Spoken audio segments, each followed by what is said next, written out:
Salut à tous, c'est The Grimfang et on se retrouve aujourd'hui pour un petit Open the Box. Petit open d'une grande box, hein. Je vais vous montrer des éléments de décor que j'ai fait imprimer sur Etsy. Donc je mettrai le lien de la page Etsy en description. Décors que j'ai fait imprimer pour principalement du Epic, mais éventuellement aussi du 28 mm. Je vais vous montrer ce que c'est et je vais vous comparer ça avec quelques figurines.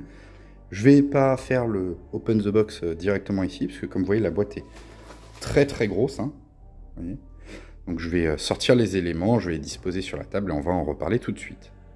Alors, voilà tous les éléments déballés. À noter que en fait, moi j'ai pris 2 fois le même kit. Donc c'est ici, ce que vous voyez, c'est le kit principal en double. Donc normalement, le kit, c'est 4 tours, comme celle-ci, avec les tourelles, on va dire, qui vont normalement dessus. 2 murs détruits, 2 murs longs classiques, et 2 portes, les portes qui sont ouvertes comme ça. Donc ça, c'est, on va dire, le kit x2. Les éléments sont assez cool en termes de qualité d'impression. Donc là, on n'est pas sur de la résine, on est sur du FDM, sauf erreur en termes de technologie. Donc on va retrouver les petites lignes d'impression. C'est quand même pas, vous voyez, à distance, là on est à 20 cm de l'objectif, on les distingue pas très bien. On va les distinguer sous certains angles, quand la lumière va venir faire des reflets dessus. Mais sinon, en termes de qualité d'impression, on est sur quelque chose qui est plutôt bien, et je pense que je ne vais pas avoir à beaucoup retravailler. On a... Alors c'est un niveau de détail assez simple, c'est une forteresse assez simple sur le principe, mais c'était pour moi ce qui faisait aussi la plus-value du kit. Pour information, hein, ce kit-là, je l'ai vu recommandé sur la page Horus Heresy. Le kit avait été utilisé dans le cadre je crois, d'une partie d'Adeptus Titanicus lors de l'événement Conventus Imperialis. Voilà, et donc effectivement, la personne qui avait le kit m'avait confirmé que pour lui, c'était 100% compatible avec du Légion Imperialis, du Adeptus Titanicus ou bien évidemment du Epic Armageddon. Et donc j'ai voulu tester et j'ai pris effectivement ce même kit. Et à vue de nez, effectivement, ça semble être plutôt bien compatible. Je ne vais pas montrer chaque élément individuel puisque plusieurs sont là en plusieurs fois. Je vais juste mettre une petite section de mur pour montrer, on va dire, un aménagement type. Et puis on va voir un petit peu de configuration, de mise en situation. Voilà donc les 2 kits montés. Alors ils ne sont pas collés, hein, je les ai juste placés les uns à côté des autres. Donc vous voyez quand même la taille. Pour information, alors vous n'êtes pas obligé de faire un angle droit comme j'ai fait là-bas, hein, c'est juste, là c'était pour tenir sur ma table. On a environ avec 2 kits 1,60 m d'éléments de terrain. On doit être entre je crois 70 et 80 cm pour un seul kit. A noter que du coup, vous allez pouvoir un peu artificiellement agrandir cette taille en faisant ce genre de choses. Certains des éléments de mur sont des éléments donc cassés, comme ici, vous voyez, vous avez ce genre de détail, c'est vraiment fait pour représenter un morceau de mur effondré. Et donc potentiellement, si vous mettez 2 morceaux de mur effondrés l'un à côté de l'autre, comme ici, vous allez avoir un espace de jeu intéressant, mais aussi surtout, vous allez artificiellement gagner un peu de taille. Donc vous allez pouvoir, avec 2 kits, soit faire 1,20 m de fortification quasiment complète, ou potentiellement aller couper même une table de 1,80 m en deux, ce que j'avais en tête de faire, en ajoutant en fait des séparations comme celle-ci. Avant d'aller un peu dans le détail de l'échelle et de vous montrer un peu qu'est-ce qui fonctionne ou pas, et voilà, est-ce que c'est mieux en 28 mm ou est-ce que c'est mieux en épique, on va reparler un petit peu de la qualité. Je vais zoomer un petit peu plus ici et on va se mettre là. Alors, la première chose, et je pense que vous le voyez donc assez bien de près, c'est que ce kit a pour but d'être modulaire. Du coup, la faiblesse du kit, ce sont les sections, les jonctions. Chaque morceau de mur, et comme vous le voyez ici, on va dire, vous avez ce genre de forme ici, qui a pour but de faciliter le fait d'emboîter des éléments. Par contre, donc là on a une petite faiblesse de ce kit, c'est que il n'y a que les tours qui peuvent servir de lien. C'est-à-dire que 2 sections de mur, vous voyez, ne seront pas compatibles. Donc ça, c'est une petite faiblesse. On va quand même perdre en modularité. Vous allez être obligé de faire une section de mur, une tour, une section de mur, une tour, etc. Vous ne pouvez pas vraiment faire autrement, ou alors il va falloir limer, ou couper en tout cas, chaque bord de mur pour avoir des zones plates. Le souci en plus, c'est que malgré ces formes de créneaux qui servent à normalement faire s'emboîter les différents éléments, en fait, ce que vous allez quand même voir, c'est que, et vous le voyez à l'écran, c'est pas parfaitement, on va dire, ça s'emboîte pas parfaitement. Donc en fait, ces sections de mur, vous voyez, même si la forme correspond à celle de la tour, lorsqu'on les met côte à côte, on a quand même un peu d'espace. Ce qui signifie que si vous ne collez pas le kit, vous allez conserver ce genre d'espace ici. Donc voilà, donc ayez ça en tête avec l'achat de ce kit. Si vous voulez comme moi le conserver vraiment très modulaire, vous allez quand même devoir sacrifier un petit peu d'esthétique. Parce que effectivement, les différents éléments s'emboîtent pas parfaitement. Maintenant, je considère que pour du jeu, ça va suffire largement. C'est clair que si je devais réaliser un diorama avec ces éléments, j'aurais quand même du retravail à faire, avec du collage, etc. Mais comme là, l'idée pour moi, c'est vraiment d'être en mesure de pouvoir facilement modulariser et faire des choses différentes selon le scénario, etc. Ça va me convenir plutôt bien de les garder ainsi. Et je pense qu'une fois peint, avec quelques éléments de décor, etc., ça passera complètement, peut-être pas inaperçu, mais pas loin. Comme je disais également au début, en termes de qualité d'impression, on est sur quelque chose qui est plutôt bien. On a assez peu de filaments, même au toucher. Vous en avez un peu quand même. Je ne suis pas du tout expert en FDM, donc j'ai du mal aussi. Ne prenez pas mes paroles pour argent comptant. Certains vont peut-être dire qu'ils sont capables de faire des choses beaucoup plus fines. Mais pour le prix que j'ai payé ce kit, vous pourrez le voir en description, je trouve que c'est pas mal du tout.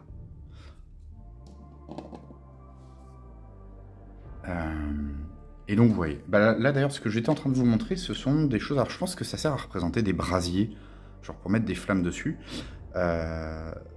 Personnellement, j'avoue que pour du épique, je pense pas en faire des brasiers, par contre je me dis que ça pourrait servir peut-être pour faire comme des tourelles, donc en mettant des canons dessus à la bonne taille, on devrait pouvoir obtenir des choses assez sympas. Et d'ailleurs le kit est pensé pour être monté ainsi, vous voyez avec ces tours dessus. Mais encore une fois, pour du épique, je pense qu'on pourra assez facilement les utiliser limite comme des éléments séparés. Donc avec des grandes tours et des petites tours de défense qui seraient placées devant. Voilà, donc c'est pour l'anecdote, c'est pour ça d'ailleurs que je ne vais pas les coller sur ces grandes tours. On va maintenant parler un petit peu d'échelle, parce que c'est ce qui va nous intéresser aussi. Cette forteresse, elle est vendue comme étant une forteresse pour du 28-32 mm. Donc pour du, clairement vu le style, plutôt pour du 40K, du Warhammer 40 000, mais en vrai, je trouve qu'il y a assez peu d'éléments vraiment futuristes de visibles. Il y en a quelques-uns, tu vois, vous allez avoir ce genre d'évacuation d'air ici, mais il y a assez peu de ces éléments-là. Je pense qu'elle pourrait assez facilement, pour une forteresse type AOS, on pourrait imaginer une belle forteresse du chaos, surtout si potentiellement on s'amuse à travailler un petit peu la partie visuelle. Donc en rajoutant quelques éléments fantasy, je pense qu'on a quand même une belle forteresse de style AOS aussi. Là, ce que vous voyez, c'est un DevGuard. Voilà, donc 40K, et vous le voyez ici, posé sur les murs ou posé au pied du mur. On est, je trouve, sur quelque chose. Alors, je vais peut-être zoomer un petit peu ou m'approcher. Voilà. Alors, je vais approcher l'élément. Voilà. On va pouvoir mettre sur le mur environ une figurine. Ce qui, je trouve, au final, peut être peut-être assez peu et assez dérangeant en termes de jeu, mais je joue pas assez à 40K pour le savoir. On va pouvoir mettre en gros une figurine de Space Marine. Et au pied, il faudra voir que la forteresse va faire environ 3 fois le Space Marine. On pourra également le faire passer dans la porte, pas trop de problème. Mais pareil, les gros socles, vous voyez, je pense que même un socle de Terminator, il passe difficilement. Donc ça reste quand même peut-être un tout petit peu petit pour du 32 mm, enfin pour du Games Workshop héroïque. Mais ça correspond quand même à la taille, c'est un élément de décor assez intéressant, et voilà. Maintenant, moi je l'ai acheté très clairement avec Epic en tête. Très clairement, vous connaissez quand même l'âme de la chaîne, c'est Epic Armageddon, et donc eh ben, je vous propose de voir un petit peu l'échelle de ces forteresses par rapport à du Epic. Alors je vais vous placer là, vous voyez, donc ça c'est un basilisque un peu chaotisé, qui est à l'échelle, on va dire, Légion impérialiste, donc c'est pas l'échelle 6 mm de l'époque, c'est un peu plus grossi. Vous allez avoir à côté, un petit peu trop d'ailleurs, peut-être, mais vous allez avoir à côté un chevalier impérial, là, qui est donc Adeptus Titanicus. Et après, je vais vous placer un peu d'infanterie, mais je vais la placer sur le mur, mais je peux juste vous montrer quand même, voilà, un peu d'infanterie humaine, une barrette d'infanterie humaine. Très clairement, là, on ne va pas être sur des murs de petites villes, on est clairement sur des murs de forteresses. Donc là, on peut imaginer clairement, dans le cadre d'un scénario d'attaque du palais impérial, un scénario d'attaque d'énormes cités ruches, on ne va pas mettre ces murailles pour représenter un petit campement de la garde impériale. Là, on est clairement sur des choses gigantesques. En termes d'échelle, il suffit de voir par rapport à ici, si ça, ce sont des humains classiques. Donc là, vous voyez que c'est des murs qui font 100 mètres de haut, hein. Donc ou 80 mètres de haut, c'est des trucs gigantesques. On est clairement sur des murs qui ont été construits pour résister à des attaques de titans et de choses comme ça. J'en profite pour vous montrer le dos de ces murs, sur lesquels vous avez un des éléments qui est peut-être celui qui rappelle le plus l'échelle originelle. Ce sont ces escaliers-là. Ces escaliers, effectivement, c'est peut-être la chose qui va le plus on va dire, s'opposer à l'échelle épique, parce qu'effectivement, on va se demander un peu à quoi ça sert. Maintenant, on pourrait imaginer que ce sont des espèces de balcons. Voilà. Bon, c'est vrai que c'est un peu l'élément qui vient s'opposer à l'échelle 6 mm.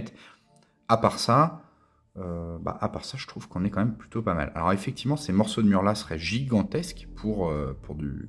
Pareil, on aurait une muraille sur laquelle on aurait des murs qui feraient de nouveau peut-être 3-4 mètres de haut. Pas très pratique à défendre.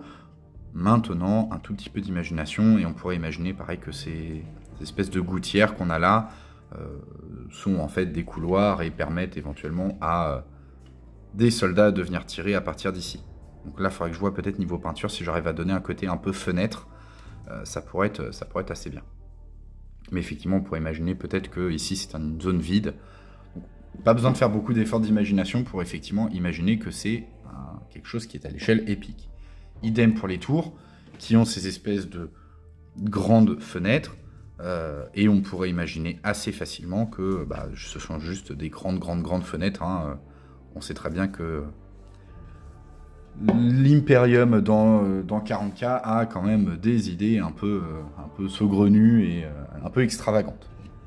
La porte également, si on regarde derrière, on a de nouveau ces sortes de double échelle qui peuvent sortir un peu de du 6 mm. Franchement, je trouve que ça ira. Ça va pas être trop gênant. Et voilà. Donc globalement, pour moi, en tout cas en termes de visuel, on n'a pas d'éléments qui sont qui rappellent trop l'échelle initiale de cet élément de décor, et on va pouvoir complètement s'adapter à ça. Maintenant, imaginons qu'on doit défendre ce morceau de mur. On va pouvoir placer dessus des humains. Et là, vous voyez, on va quand même pouvoir placer, ça va être vraiment une vraie force, beaucoup de socles. Donc là, ce sont des cultistes du chaos de chez Vanguard Miniature. Donc eux, ils sont de faire 7 mm environ. Vous les voyez là. J'en profite pour les montrer, parce que je crois que je les ai jamais vraiment montrés en vidéo. Donc vous voyez, là, ce sont des... On a des cultistes du chaos de chez Vanguard. Et vous voyez, on va quand même pouvoir en placer un grand nombre, potentiellement, sur chaque section de mur, mettre quasiment une compagnie entière. En même temps, encore une fois, vu la taille de l'élément de décor, si je dézoome un peu, hein, clairement, pour défendre ce type de ruine, on vient pas aligner 5 pélos. On est là pour aligner clairement des légions entières de Space Marine ou des choses comme ça.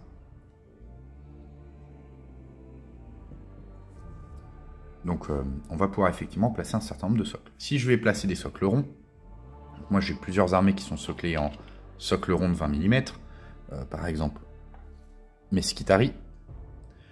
Donc là j'ai mes Skitarii, qui sont en 7-8 mm en termes d'impression, donc plutôt gros. Là, on est clairement sur du Légion Imperialis. Je vais pouvoir, pareil, potentiellement en placer, je vais retourner, placer plusieurs socles dessus. Hein. C'est-à-dire que je vais vous en mettre un deuxième. Là, je vais vous mettre ici, ça c'est de l'impression 3D, et ce sont des Space Marines d'assaut et qui sont, eux, à l'échelle Légion Imperialis. Vous voyez, je vais pouvoir placer 2 socles. Donc, ils sont soclés version Légion. Donc, c'est des socles de 20 mm. Vous allez pouvoir en mettre quand même, pareil, un beau paquet par zone de mur. L'avantage, je trouve, ici, c'est que, justement, on va pouvoir vraiment rendre ces zones-là jouables. Alors, il va y avoir forcément des limitations. Par exemple, pour le corps à corps, parce que le corps à corps, il faut être au contact socle à socle. Donc, effectivement, quand on va se mettre dessus, on va avoir des endroits où le placement, potentiellement, va se retrouver bloqué. Si on met, par exemple, aussi des gardes ici, pareil, hop, on va pouvoir avoir des zones de corps à corps qui vont être limitées, ce qui peut être très intéressant niveau gameplay. A l'inverse, les tours vont offrir des espaces un peu plus larges en termes de placement, donc on va pouvoir un peu plus placer de socle.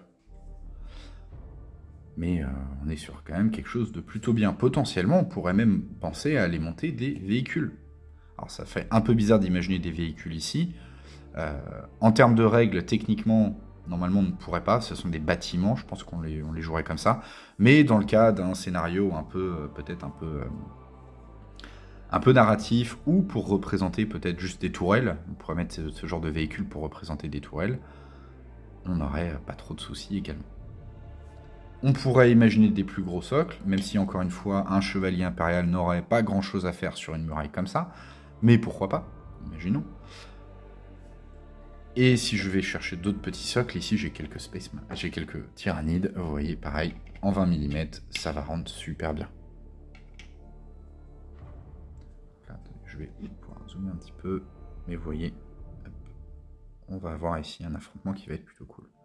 Je pense qu'avec un beau travail de peinture, on va être sur une forteresse qui va pouvoir complètement faire le taf en épique. Alors, du coup, mon avis final.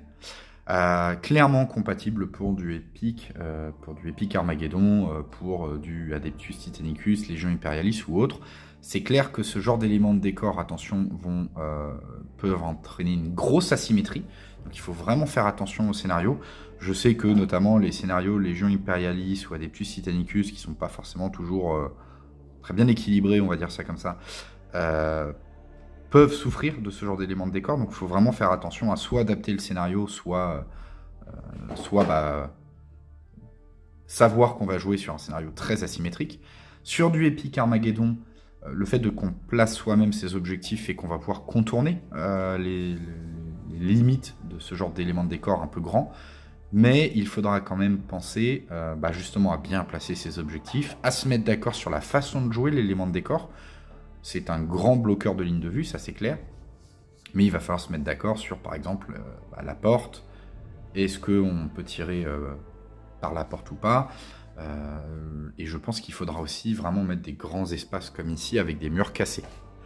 Mais moi j'ai très clairement en tête pour le tournoi de Sartoris, comme ça je spoil un petit peu une des tables, d'avoir une table qui sera en fait un affrontement avec cet énorme mur en plein milieu de la table, sur les 1,80 m de longueur, avec quand même beaucoup de passages plus grands que celui-là pour avoir des lignes de vue, mais aussi des grandes zones bloquées par ces murs, et donc les joueurs vont devoir un peu aller se battre pour en prendre possession. Voilà, en tout cas, cette petite revue. C'est quand même un gros élément de décor qu'il faudra pouvoir stocker, il faut avoir ça en tête aussi. Moi, je vais devoir me réserver un carton pour ça.